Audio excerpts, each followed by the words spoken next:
Good evening. Welcome to the West Shore Photography Club. This is Thursday evening on February the 15th, and this is a special session tonight to talk about photographing the snow geese down at Middle Creek. And so that's what we're going to do tonight. The rangers were pretty optimistic that we're going to have some more not more eagle, some snow geese yet. They think they're going to come up from the Delaware and Chesapeake Bay area, and so we'll get some more numbers. But right now, the numbers are not good. They're very, very light. And for Tuesday, we do have pretty good weather coming up, according to AccuWeather. We have light winds, partly cloudy. We want some clouds or no clouds. We want to have smooth water, and it's going to be around 28, 30 degrees in the morning. And in the afternoon, later morning, it's going to be 48 degrees. So just one little announcement or two. We sent out a survey on Indian Echo Caverns, and we've had an overwhelmingly good response on that, meaning that a lot of people want to attend. And so just a couple of things I want to clarify that if you haven't responded because you had some concerns, one of them is it's 52 degrees in the caverns year round. So we don't have to wait until the summertime because it's going to be cold there because it's always 52 degrees. And some folks were concerned about the low light and they didn't think they would be able to get good pictures. And of course, that's the whole project, is to go and push our envelope of our skill sets, and you can get good pictures. It's very possible to do that. And the last questions we had were, do we have bathrooms there? And yes, there's plenty of bathrooms there. So we always got to have that covered. So, and also we want to thank those folks that did send in suggestions for some trips and for presentations. That was very helpful. And we're going to take all those to heart in our trips committees. So I will get this started, and what we're going to do tonight is Kurt and we're going to just sort of banter back and forth and just talk about things, what he does and what I do. And we have a little bit of structure. This is a PDF, and it's going to be recorded, and you'll have a copy of that PDF that you're going to see tonight, and then you have a copy of the recording in case you want to watch it many, many more times. So let me share that right now, and that would be right here. Can you see the Middle Creek Wildlife Management trip? Yes. Good. Okay, great. Okay, so here we go. These are some sample shots of it. And also look in the upper left-hand corner here. Can you see my mouse moving around? Yes, we can. Okay, good. As you can see, this was on most of these, we have the f-stop, the ISO, and the shutter speed for almost all of these shots. These are the kind of shots that both Kurt and I and others get down there. So we're just going to go through some of these and take a look at them and look at the some of the settings. And Kurt, this is yours, I think, isn't it? The 500 millimeter? Yeah, actually, it was at 600, but yes, that's mine. Oh, okay, 600. And look how sharp that is. Wow. And you're only at what, 1250 for shutter speed. Yes. Okay. And this is another one here, and I didn't have or forgot what that the one was as well at 600. 600. And look at that, the water droplets coming off of there. That is so cool. And another one, and then of course there's more to shoot there than just the flying geese. And this is an area that I explored last year, and got those reflections on the trees, and I was gonna, through generative fill, put a goose in the middle, but I thought that would be cheating since we're nature people here, so I can't do that. And hey, Joe, yeah. were those trees on the other side of the lake from when you're standing at the I'll tell you what, you remind me, because I'm going to show you exactly where you were standing to get that shot. Okay. I have a picture of that. So, and then and moon should be in this position about that size also. And now there you can see here that it was 390 millimeters, and I wasn't as sharp, wasn't as fast as my shutter speed should have been. And I went with an F10 in case I had some separation between the geese, and so I could get them all sharp. And some others, 500 millimeters. And just look at the background here. This is very important. And you see the white geese in the front. That's very important. We're going to talk about that later on. But just get that fixed in your mind there for a minute. And these are the early morning shots. This is the sun coming up, and then the geese flying. And of course, that's what we want to have, is that beautiful light that we have in the morning.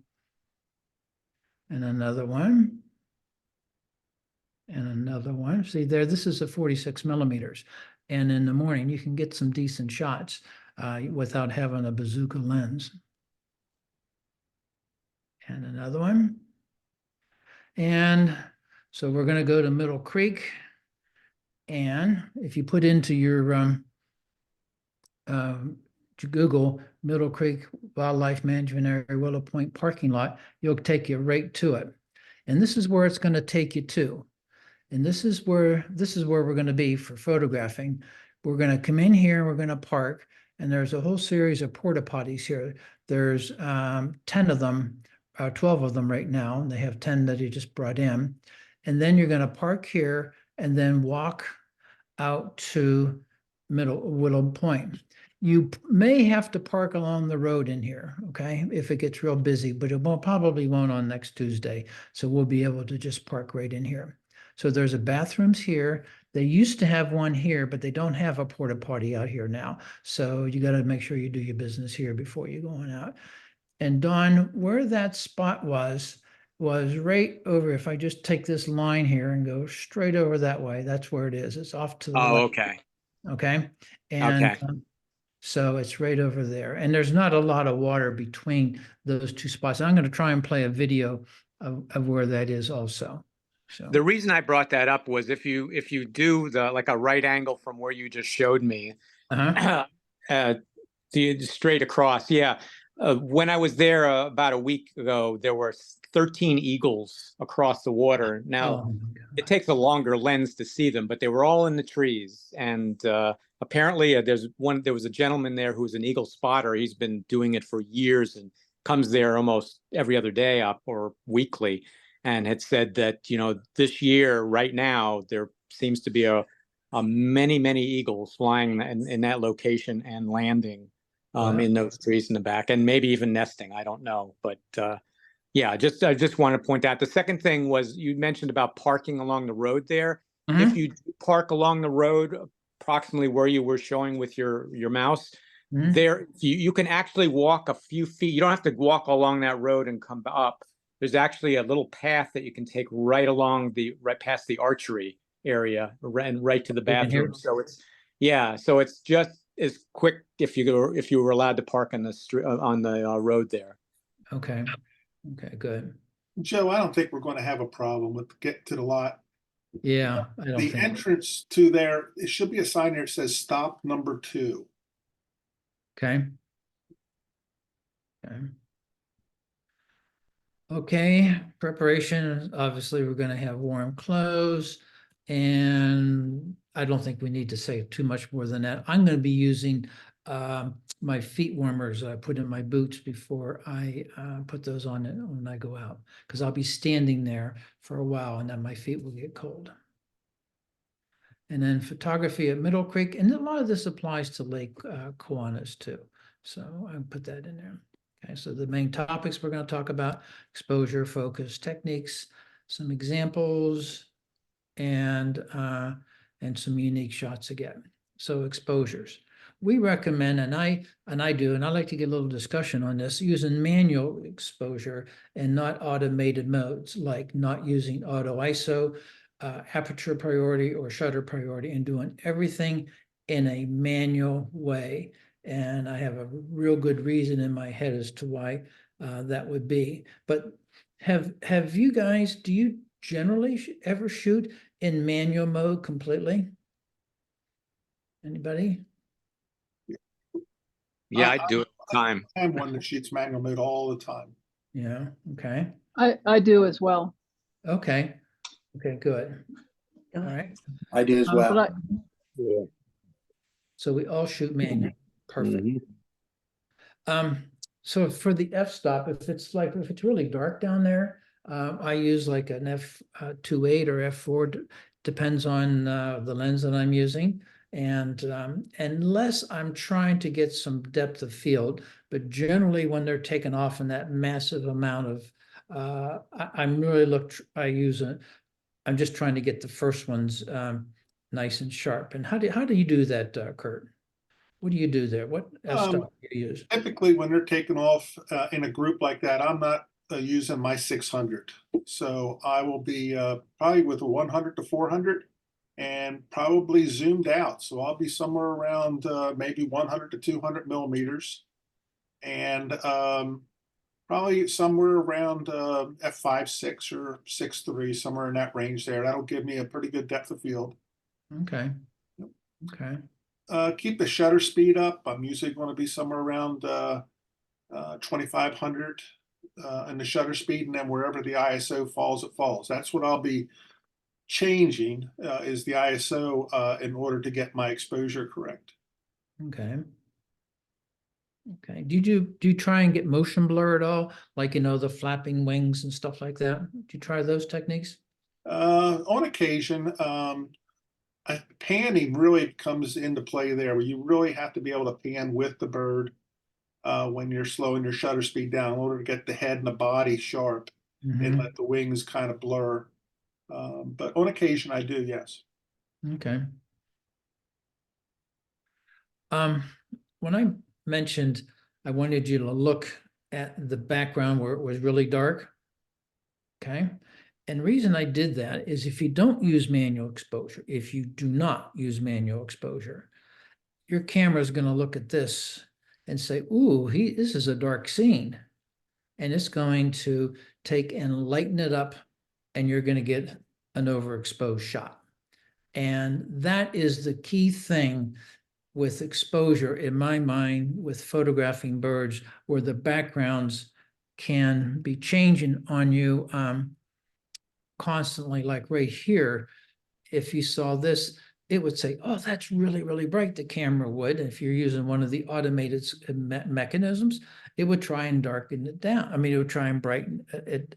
It would try and brighten it up, okay?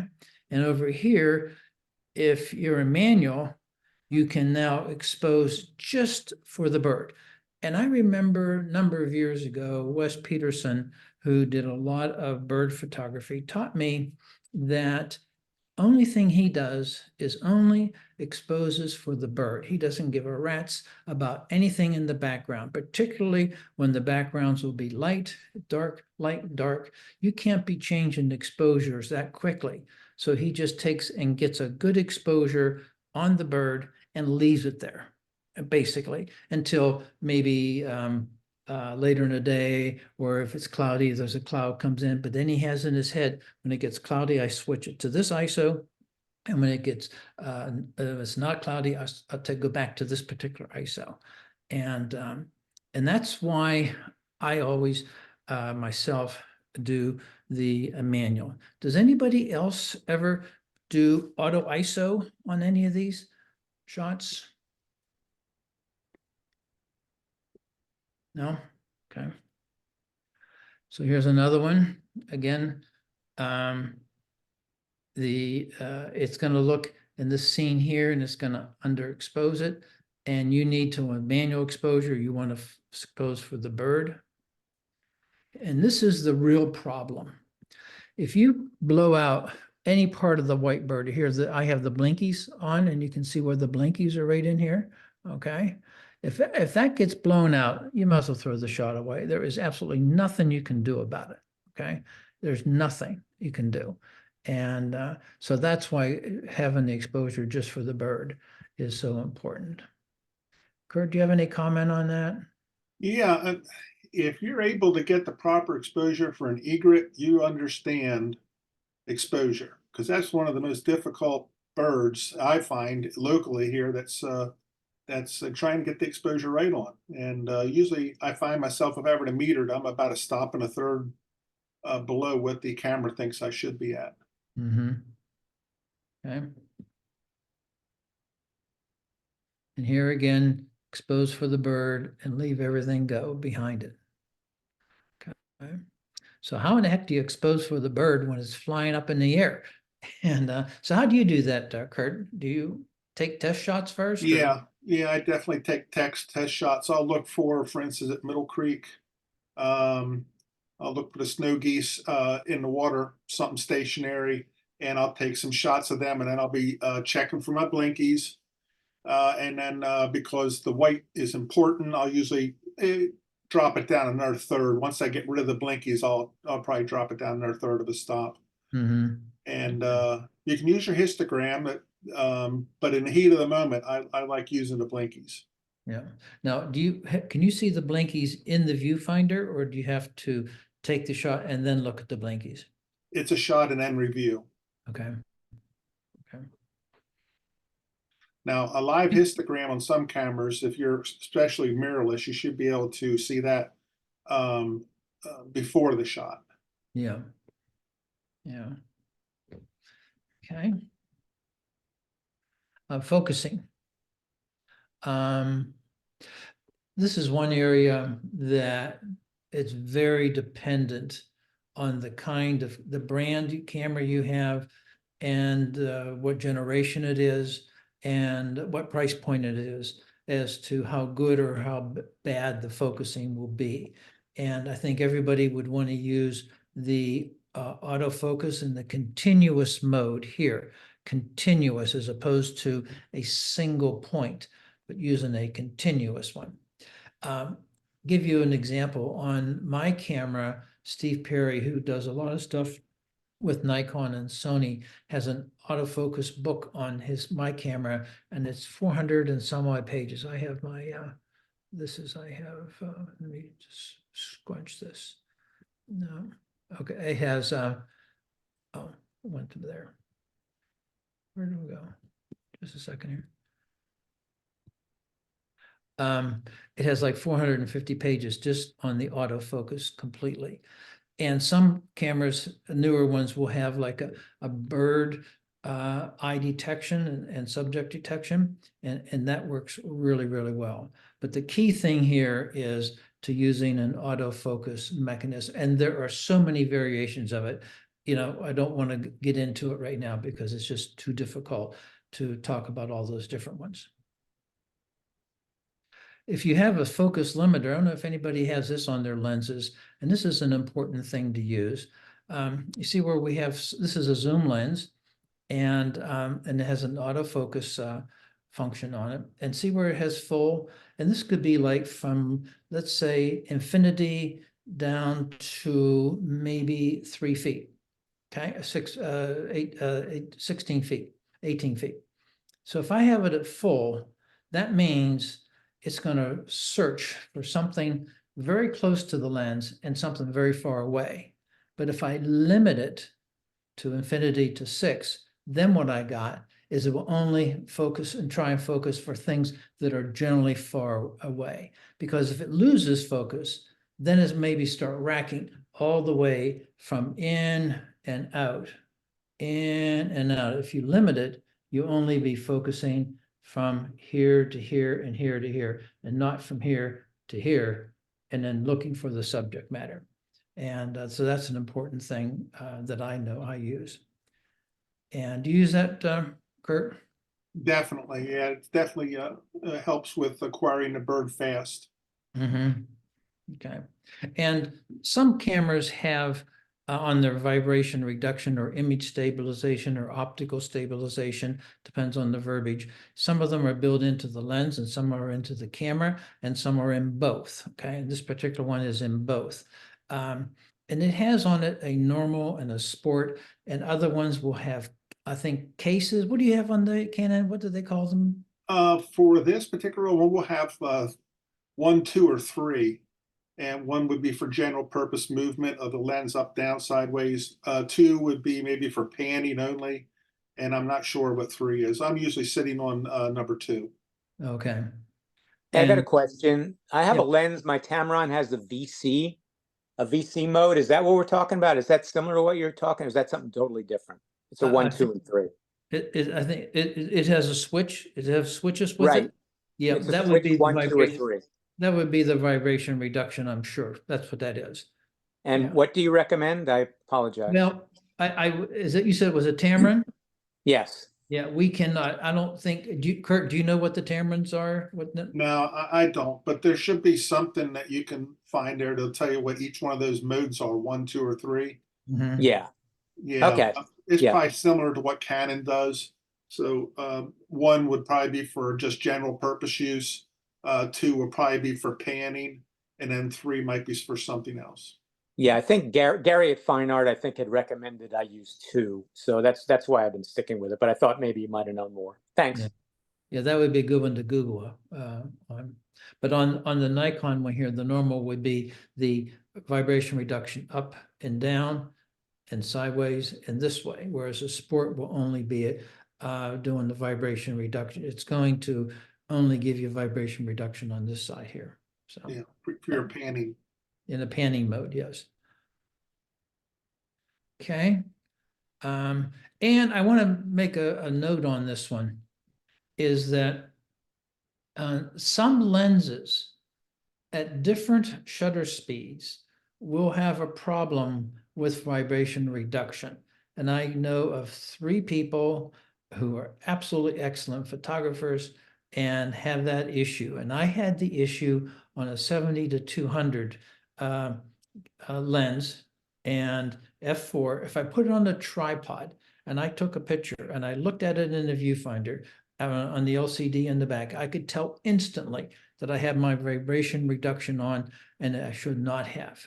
Some vibration reductions do not play well at certain shutter speeds. We were on a trip with our club down in Harrisburg, and one guy had a problem. He happened to use the Nikon equipment, and he says, "I can't get this thing sharp." And he had a tripod and had his lens, and I said, "Turn off the vibration reduction and see what it does." And it was just tack sharp after that, and he was pulling his hair out. So just be careful of that. You have to know your lens on that one. Okay, some techniques. Turn the blinkies on, okay? And if you need to alter ISO, just as Curtis was saying, he adjusts the ISO rather than the f-stop or the shutter speed, because that's going to be a fixed thing. And RAW for sure, definitely not a JPEG. For stationary birds, Kurt, do you do this? Do you do a burst when you're doing that? I leave mine on high speed frame rates, and I'll do a burst. Yeah, I mean, you can't help it. I'm on the shutter quick, and then I'm off. I usually get about 3 or 4 shots. And what frame rate do you use typically? Like how many shots per? I leave it on my highest, which happens to be 20. Whoa. Like if you're doing if they're taking off in a burst at Middle Creek, you'll just go bang, bang, bang for like 20, just so you just do it? Yeah, I may be on the shutter for about a second or so. Okay, I usually will let up. Then if there's something different that's happening, I'll go right back on the shutter again and get some more images. okay. Okay. Do you do this? Do you shoot a little loose and or maybe not for birds? Do you do that? Well, shooting loose, if you're using a prime, you have no choice. So with a zoom lens, you can back it out some, and you can shoot a little loose if you wish. Okay. All right. Okay. Some suggestions that I use: manual, f-stop. This is my go-to. When I go there, this is what I'm going to set my camera at. 5.6.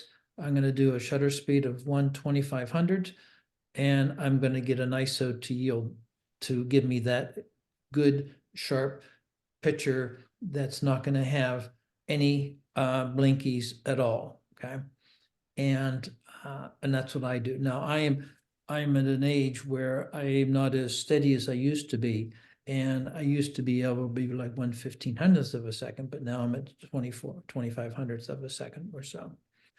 Have the autofocus to continuous, which is super important. And then if you have the focus limiter, make sure you have that set that you're only focusing for something that's far away. Because none of these geese are going to come right up to your nose, so to speak. So if I jump in here, Yeah. If you're one that doesn't shoot birds in flight all the time, that means your camera's probably not set up at the moment to do birds in flight. Maybe you were down at the prison down in Philadelphia and you had it set up for bracketing for HDR. I would suggest that you get these camera settings done before you go to Middle Creek. So the night before, you might want to grab your camera and move all of these settings to this, because once you're there, a lot of times in the heat of the moment, you'll find that you forgot to do something. And you'll be firing away shots and then later find out that, oh, darn, I didn't set this right, or I forgot to turn this off, or that type of thing. So my suggestion is take the time before you get there, get these settings already in the camera, and then you'll have a lot better chance of getting the shots that you want. Okay, good point. Some other suggestions, white balance to auto. I hear a lot in my photography buddies setting the white balance manually. I don't know if I've ever done that except for Astro. I will change it and change my white balance, but for myself, I've never changed it. I'm always on auto. Anybody here change their white balance? Judy, Kurt? No, I don't. I leave mine on auto. Okay. Yeah, And I keep mine on auto also. I have tried using Kelvin and it actually works very well if you know what you're doing. I don't know if it's for specifically for this, because I was in a landscape photography workshop and the guy was helping me. So, it worked very well. We were doing either a sunrise or sunset. But normally I just do auto and then adjust in Lightroom. yeah. Judy, that's exactly what I do too. And so make sure the exposure bracketing is turned off. It really doesn't work with at all. I mean, excuse me, exposure bracketing can work on these shots where you might say go 2 stops under and 2 stops over and 1 normal. If you're really unsure of what you're doing and you're afraid you're going to blow out the bird, sometimes you can set up the automatic exposure bracketing and do that. The only problem, well, you're going to get one of those shots that is probably going to be spot on because you've done like 2 stops over and 2 stops off, under and 2 stops over, and then 1 normal. That's a technique that I will use sometimes myself. Do you ever do that, Kurt? No, I don't. I try and get my test frames and get my exposure set, and then I'm ready to roll. Okay. I could see where you could use that if the bird's stationary, or maybe where you're trying to do the landscape scene in the morning. They're trying to get that pre-dawn colors and those type of thing, and maybe you're looking for a little more color saturation, underexpose a little bit. Kurt, may I ask a question? Sure, Yeah. please. Since you shoot Canon, I have an R5. I don't know what you have, but I don't know how to do that, to change the. Can you set the exposure, 2 stops one way or the other? For bracketing, is that what you? Yeah. Well, you're talking about setting the exposure, like different. Like if you look through your viewfinder and you see the exposure at the bottom, is that what you're talking about? You have your meter that you can reference to down at the bottom of your right. Your EVF. Yeah. Right. Typically what I'll do is I'll take a couple test shots of one of the snow geese, try and get the white exposed correctly. And then I'll also look at the meter at the bottom of my EVF and see where it's at. And to maybe my proper exposure, that meter might read maybe one stop under. Okay. Okay. So if you want to make sure, maybe you want to get maybe some better color saturation. Usually a little underexposed will give you more color saturation. So I might move it a third of a stop, take a shot. Okay. You can So, also bracket if you wish to at that point. But the bracket with a R5, you have to move it from electronic shutter to mechanical shutter. oh, okay. Okay, So- that's the only way that Okay. the R5 will do bracketing. Okay. So I'm clear on that, Kurt. Are you saying that you can set it up to automatically, like say, take 3 shots and you hold shutter down, it'll take shot 1, like 2 under if you have it set for that, 1 for normal and 2 over. With the Canon R5, I don't think it does it that way. I think the only way you can get it to fire all 3 of them off is if you put it on timer. Oh, It has to be on one of like a 2-second time. Then it will fire all 3 bracket exposures off if that's what you set it for, 3, 5, or 7, however many you set it for. But I don't think that you can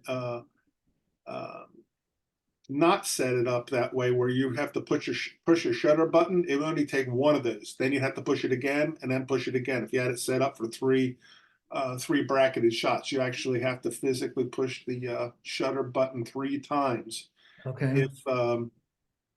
if you are in that situation. Okay. Under the next point of make sure the exposure comp is set to 0, and actually exposure compensation in a completely manual doesn't have any impact whatsoever. That's because correct. It's not going to do anything. Okay. But some people will sometimes go into manual and then still want to do exposure compensation, but since it's manual, it doesn't know what to do because you're not changing anything. Okay. Okay. Good question is when you are, let me see here, let me go in for, okay. Where do you place the sun if you're there? For instance, if you go to a lake where you can walk around the lake, your basic position would be in the morning, as an example, you want to have sun in your back. And you want to have the sun in your back shining on the birds, coming from you towards the bird, and you want to have it on between like your right and left hand shoulder. So really have it back there if you can. This would be the ideal thing, okay? And that's where you're getting a lot of light on the bird, and you're getting some catch lights in his eyes if you can do that. And by the same token is where the wind is. You want to have the wind behind you also. And think of airplanes. Airplanes always take off into the wind and they land into the wind, okay? And that's why they have windsocks. And birds are just like airplanes. They fly into the wind, hence that here, this is the wind is coming in the front of the birds, and so they're flying into it. And here, they're flying away because the wind's in the wrong direction. You're just getting the back end of the bird. So that is a technique that you might want to consider. Keep in mind, if you can, the sun behind you and also the wind behind you. Now, that doesn't always happen, of course. I mean, you can't force that, but that's the ideal situation to be. Art Morris, who used to be a big Canon bird photography guy. And he taught me that once on a photo shoot that we were doing. And it really worked well for me on that particular one, but I now kept that in my head from that point over. So, okay. And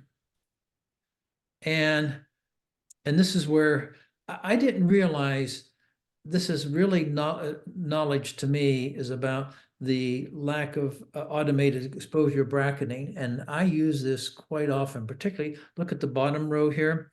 I'll have this would be a normal exposure. This would be 1 stop maybe under, and this is 1 stop over, and I'll go bang, bang, bang, okay? And I know that one of those is going to be exposed correctly. This is when I was first starting out, and I wasn't sure how I might want to do the manual exposure, and I was scared of that, you know? So, and that's what I happen to do. But this is what the bracketing of the exposures does. And then focusing on the eyeball. And some of the cameras now have bird eyeball detection that in some cases works really, really well. And that way you don't have to move the focus point in the camera, you know, move it over, you can say, find the eyeball and go on it and keep that sharp, and it'll just track it throughout the screen. Otherwise, you just need to move the focus point where the eye will be, push the focus button or the shutter, however you do it, and then track him along the way. Now, I happen to use the back button focus as opposed to the shutter speed, the shutter release button for the focusing. Kurt, how do you do that? Same thing. Yeah, I'm using back button focus. I'm always leave my camera on servo, which is your continuous focus mode in Nikon. Never comes off of it actually. Even when I do still shots. Yeah, and of course animal eye with the new mirrorless. Make sure you turn that on before you go to Middle Creek. Maybe you were taking pictures of people and had it on people instead of animals. So that's another one of the settings that you want to make sure that you change if it's not on animal eye already. Mm-hmm. Okay.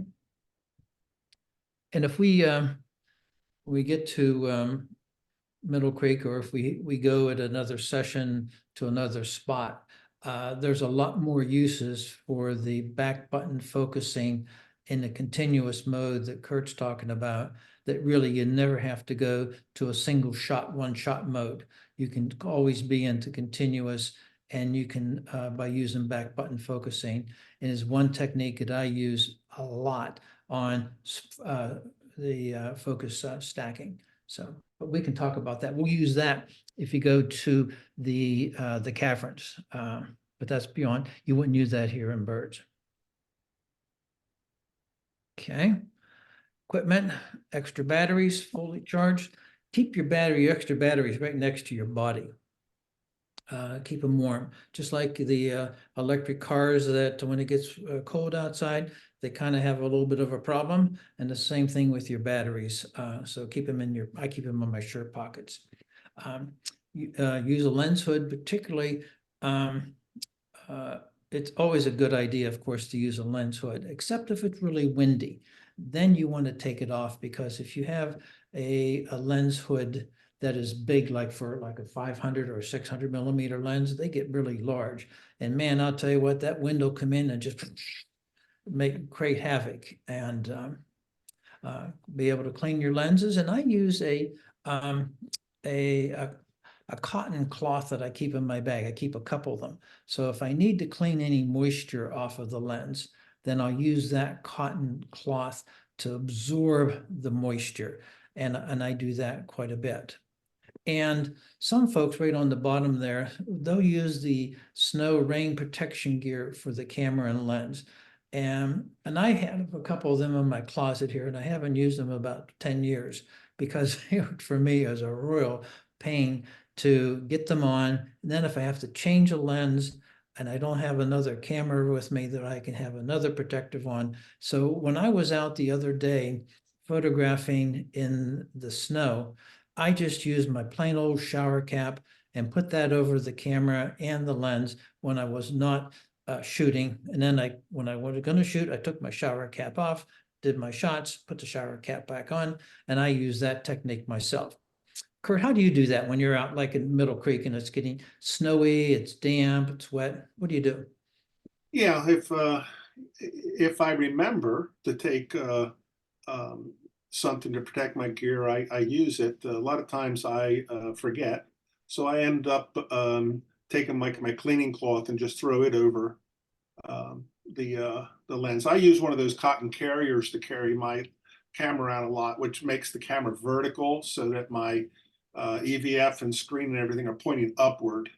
And I really don't get a whole lot of moisture on my lens carrying it that way, but you do have to protect the camera. So yeah, if I remember, which I try to do, I have a little, like a little rain cap. It's actually one that fits the camera. Okay.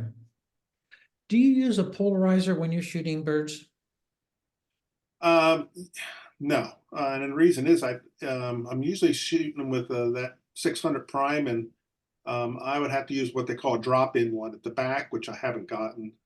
It does rob a light, so you're going to lose with a 1.4 teleconverter. You're going to lose stop of light, and then you start adding some more filters there. You're going to start losing more light. And to get those shutter speeds that we want, you don't want to give up light. So yeah, I rarely would consider using a polarizer when I'm doing birds in flight. Okay. Any questions, anybody? Move on. Well, I have one question for Yeah. for Curtis again. Do you have a Canon 600 prime? Yes, I do. I have an RF 600 f4. So if I get one of those, I could shoot like you. I could get photos like you. Absolutely. Okay, just checking. Because I have a 100/500, but you always need more reach, you know. So Yeah, you can run a teleconverter with that 100 to 500. yeah, I have one of those too.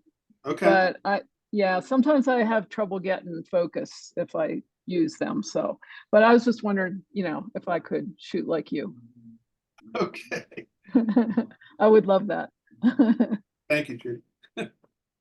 Bert, I want to ask you, if you use your 600 with the teleconverter on, and you're shooting over water, and you have an eagle in a tree, but he's close to the water, when do you encounter the heat distortion coming off of the water that'll really soften your image? Do you ever encounter that? It would have to be low. Yeah. In the same way with land, if you're shooting, you know, 2, 3, 4, 5 feet above the surface of the land or the water, then you run the risk of heat distortion. If you're up there 10, 20 feet, no, you're not going to typically pick up the heat distortion unless you're getting some from your actual your lens, like your lens hood might heat up with the sun hitting it. You might get some there, but coming off the surface of the water, if you're low to the water, yes. If you're up high, probably not. Mm-hmm. Does everybody know what we're talking about there? Anybody not know? Okay. I ran into that when I was out in Yellowstone. It was a beautiful, beautiful sunny day, and there was snow everywhere, and I could not get a sharp shot after 10 o'clock in the morning. It was impossible because that sun was beating on the snow, reflecting back up again, and it just gave me terrible heat distortion. So we had to concentrate our shots to closer shots where we were higher and we didn't have the subject being really close to the horizon where I got the heat distortion, just what you're talking about. It's a very real problem. Yes, it is. Okay, tripod or handhold. For down at Middle Creek, I know I'm going to have a tripod, and I'll have my lenses with my camera on the tripod, but I also have a quick release mechanism, so I could just go snap and my lens will come right off. And then I have handheld so I can be looking up into the sky, getting a picture of the geese in front of the moon and stuff like that. And then when I'm done, I can put it back on the tripod, flip a lever, and it'll then be locked in. And because if you're trying to hold that or even have it on your neck, or maybe, well, Curtis has the cotton carrier that works really well. It gets he gets awful tired.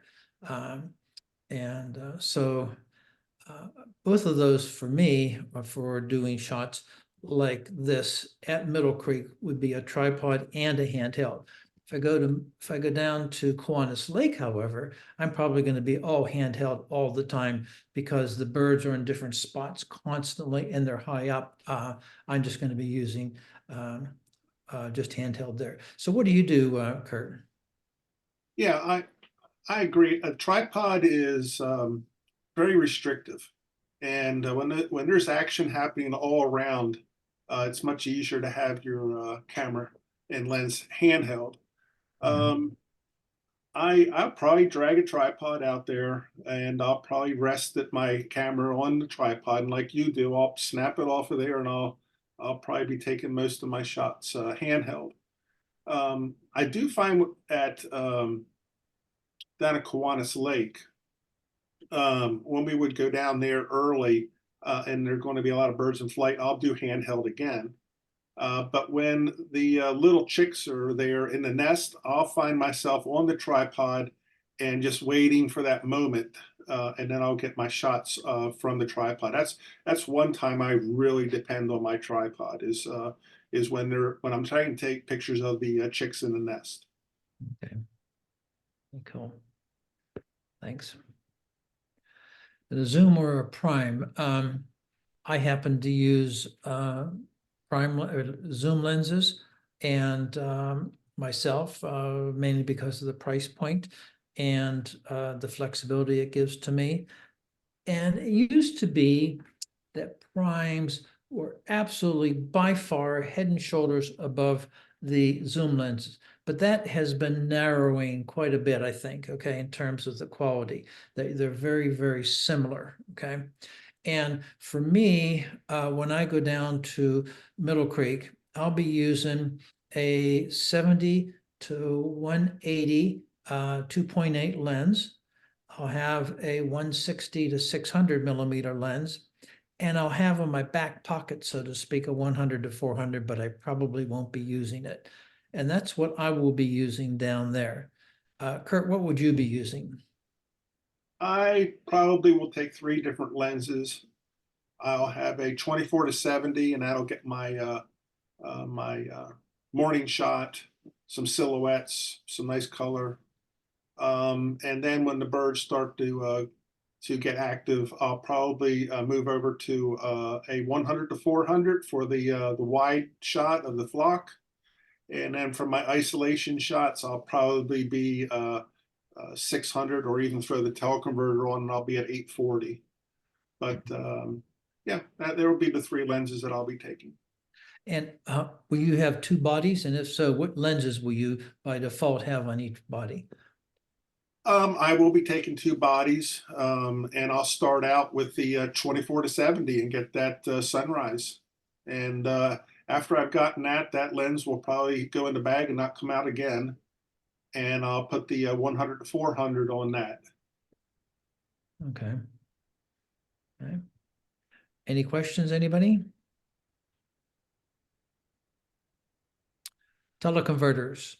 And you use a 1.4, Kurt?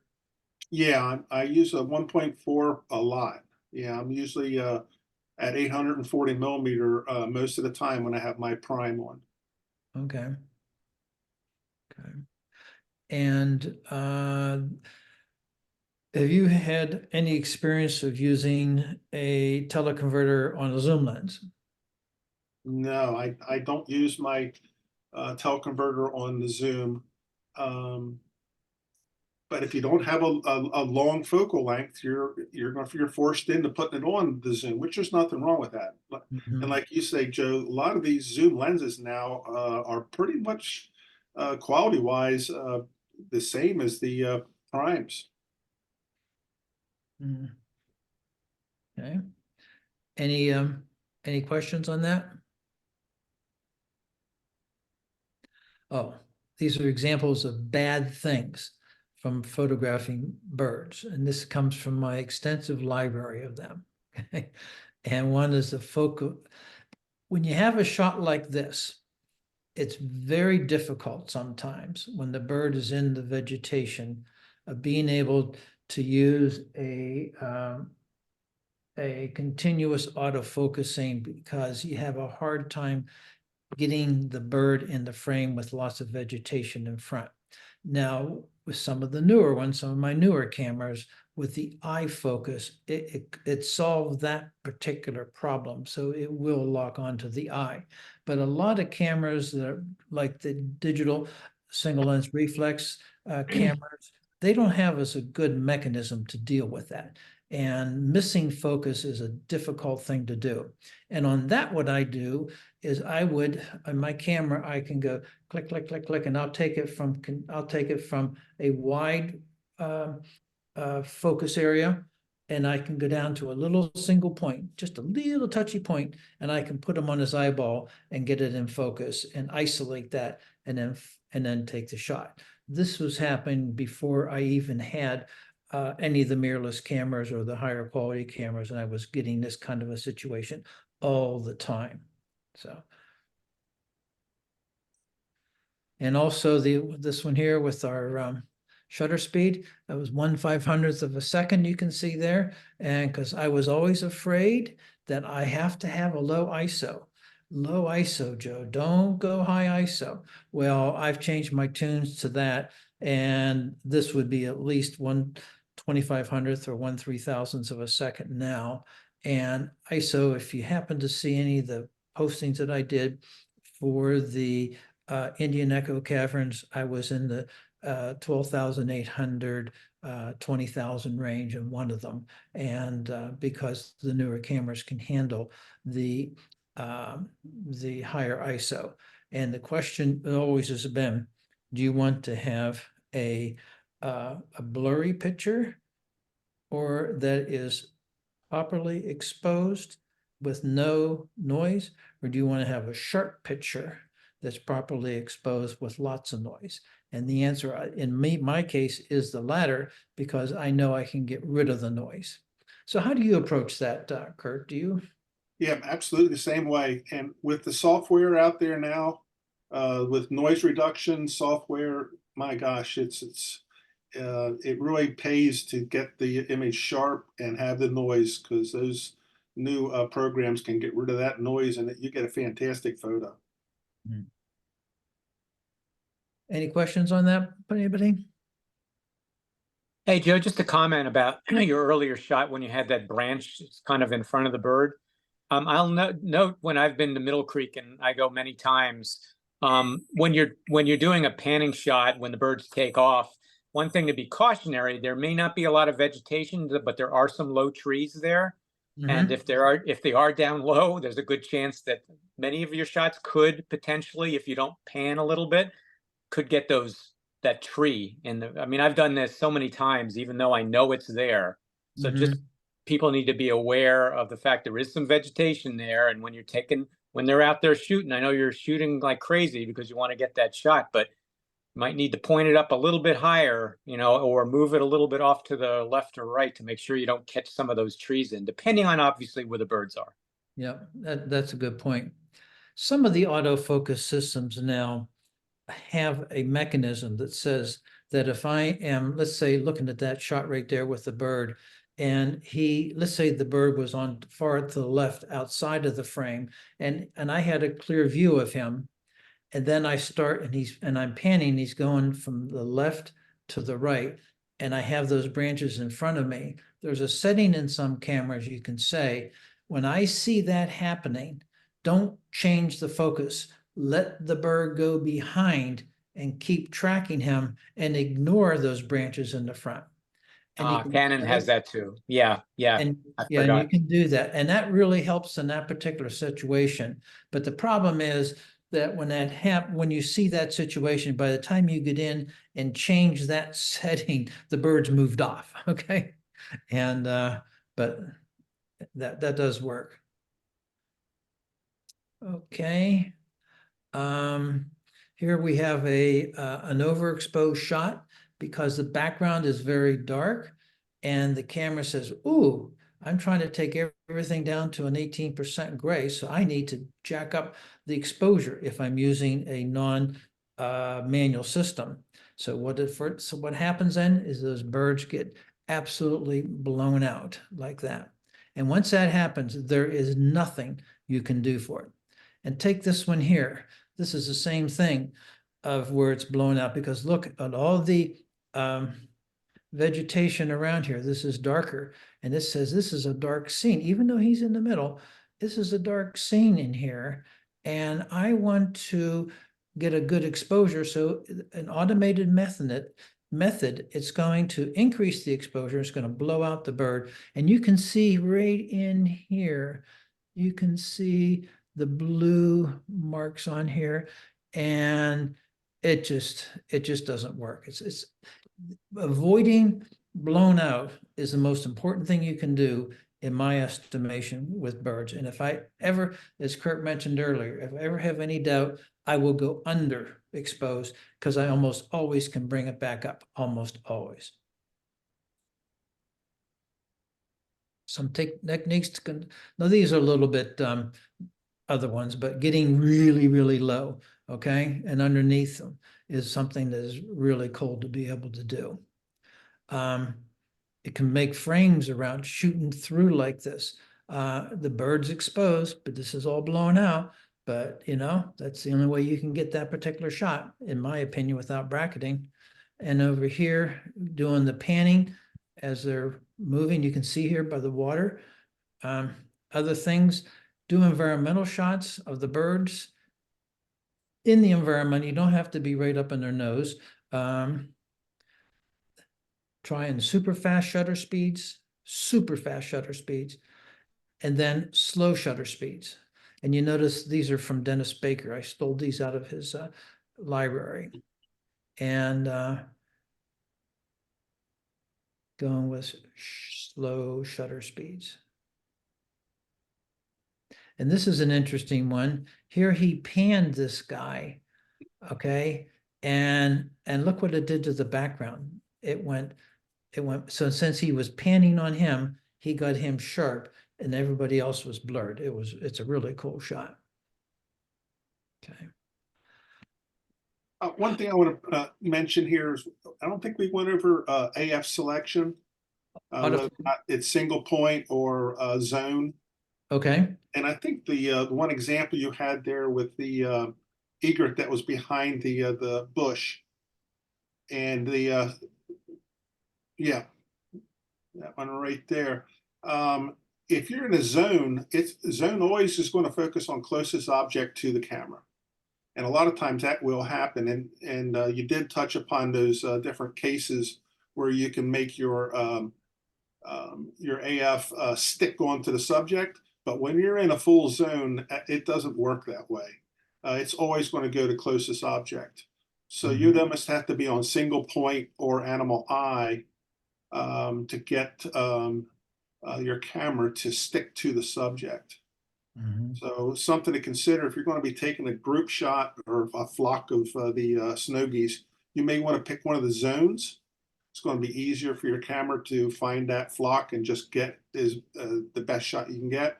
But if you're going to single out something, you really need to narrow down your AF, which would be either single point, animal eye, or maybe a center point with 8 helpers around it. Okay, that's a nice alternative to use that one as well.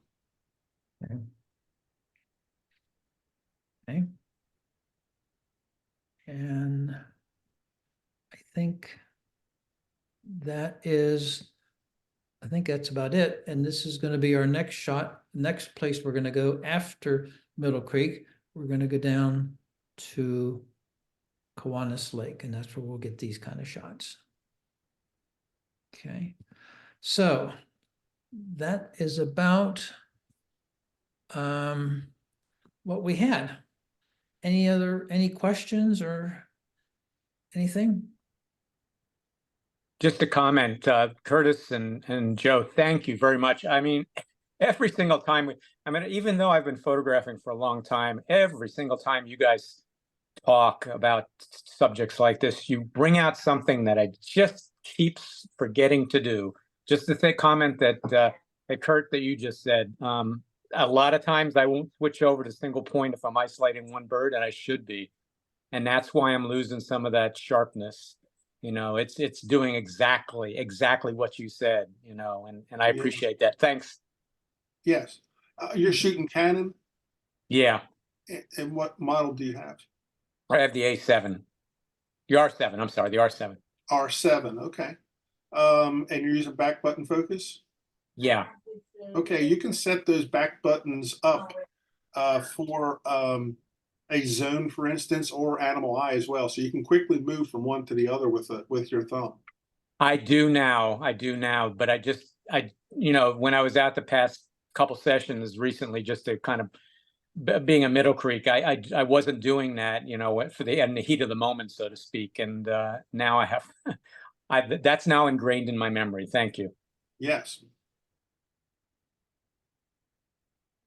Okay. Any other questions? We'll be making a call on whether or not we go based upon the comments by the rangers, if they think that's going to get any better or worse, but we'll make a call on that. We'll send out an email if we have to stop the, we have to delay the trip. And Okay. actually, it probably won't be delaying at this point. It'll probably be canceling it because I don't think it's going to get better. So, okay. Well, thank you, guys. You're going to get a copy of this PDF. It's all ready to go. And as soon as I get the recording, I'll put it in and we'll send it out to you. Thank you. Thanks to both of you. Thank you. You're welcome. I'm now ready to go to Thanks. I'm ready to go to the Florida shorebirds. Okay. That is Circle B Bar Ranch. I'm going to, I have that here as a note to get that off to you. You're going to love that place. I can't wait. It is wonderful. So, okay. Take care, guys. Thanks, Joe. Thank you. Stop.